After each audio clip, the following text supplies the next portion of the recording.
Minister, when did you first find out that a PRC diplomat was targeting me and my family?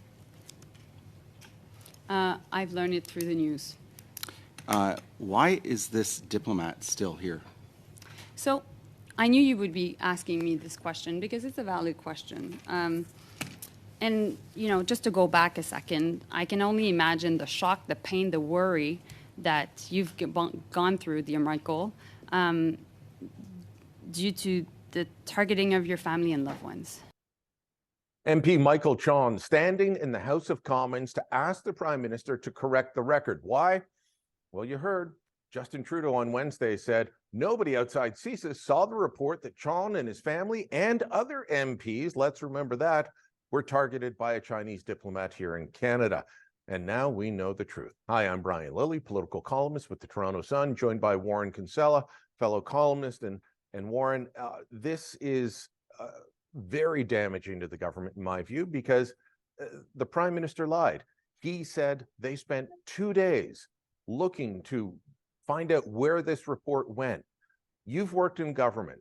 You've had to sign, I'm sure, for top secret documents. There are tracking records, tracking documents that the government can look up quickly and find out who got a report, especially one that's labeled top secret. And Trudeau's Wednesday says nobody outside of CSIS got it.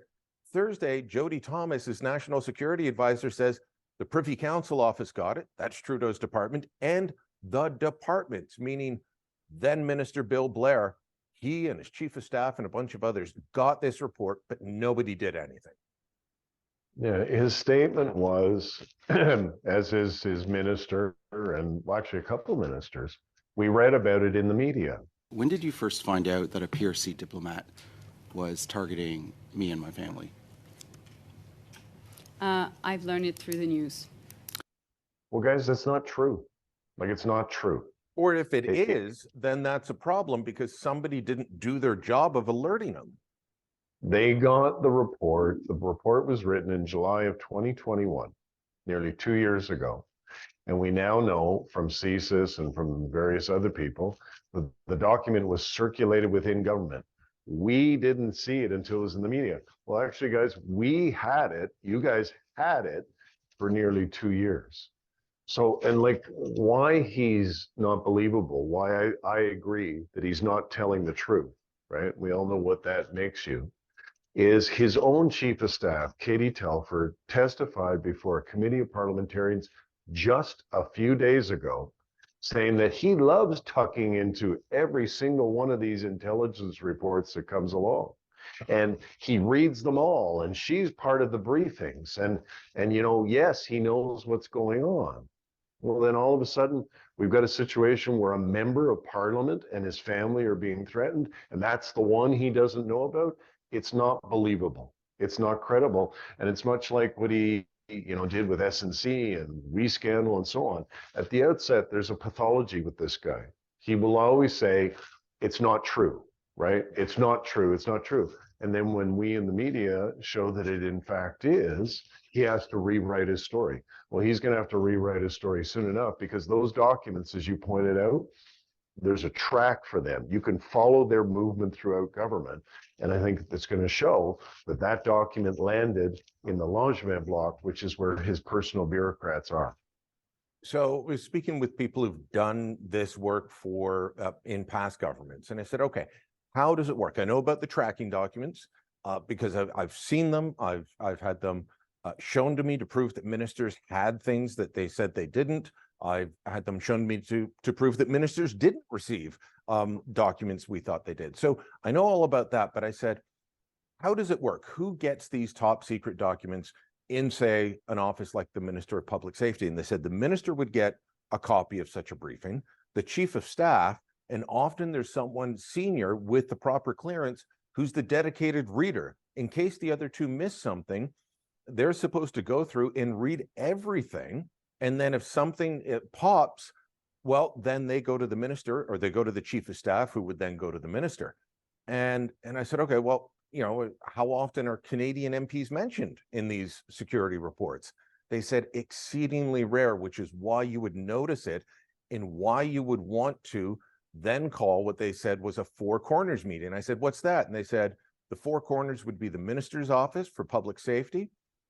They would call CSIS and say, did you see what's in the briefing? Yes, let's brief PMO. Then they would call a meeting with PMO and the Privy Council office. Those are the other two corners. They'd all go to Langevin Block. They'd all sit down and talk about it in person, because you don't talk about these things over the phone. That didn't happen here, obviously. So let's give Trudeau the benefit of the doubt. If he didn't know about it, if he didn't see it, that means that the National Security Advisor didn't do her job. Bill Blair and his staff didn't do their job. The PMO's office didn't do their job. And CSIS, well, CSIS did send it out. They can't make you read it, but there are a whole pile of senior people that should have done something, and nobody did. This is a surveillance operation by a hostile foreign power, a repressive regime, about a former member of cabinet. Michael Chong was a member of cabinet. He is not Joe Schmo from Kokomo, right? And this is not the government of Latvia getting mad at him. This is China, with whom we have had multiple incidents, including the illegal imprisonment for a long period of time of 2 Canadian citizens. There is a history here, and Michael Chong is not a person of insignificance. He is a significant person. For them to expect us to believe that those documents, national security documents, just sat on the corner of somebody's desk under a paperweight is not believable. And the thing is, Brian, like I think the kids in short pants and PMO think that you and I are going to have to believe it, prove it to people. We don't. Nobody believes them. Nobody believes that a document of that significance just sat there and nobody read it and say, oh, well, we're not going to show this to the boss. It's not a big deal. It was a big deal. It's China and Michael Chong, a former cabinet minister. It is not believable to suggest that it was not circulated within the Prime Minister's office. Which means people knew and decided not to act. And now, Correct. Michael Chong is asking a very valid question. Why is this diplomat, Zhao Wei, still in Canada? And, perhaps we're recording here at 11 o'clock on Friday morning. Maybe by the time this is out, they've kicked him out. But they've known about this since Monday. Why was the guy not told to get out of the country on Monday? Or, okay, we need 24 hours to find out all the details. On Tuesday, or on Wednesday, or on Thursday, when Minister Joly defended not having kicked him out and said, well, we have economic interests to think about. For interference, I share your concern regarding the message we would be sending. I think in order for this country to be safe and prosper, of course, democracy must be at, our bedrock. Sure, but the exchange between her and Chong is really important. Minister, when did you first find out that a PRC diplomat was targeting me and my family? Because, Chong says to her directly, to her face, it's my family. Like, they were coming after my family. Why is the guy who oversaw this operation still in Canada? And basically her answer was, well, we don't want to get the Chinese mad.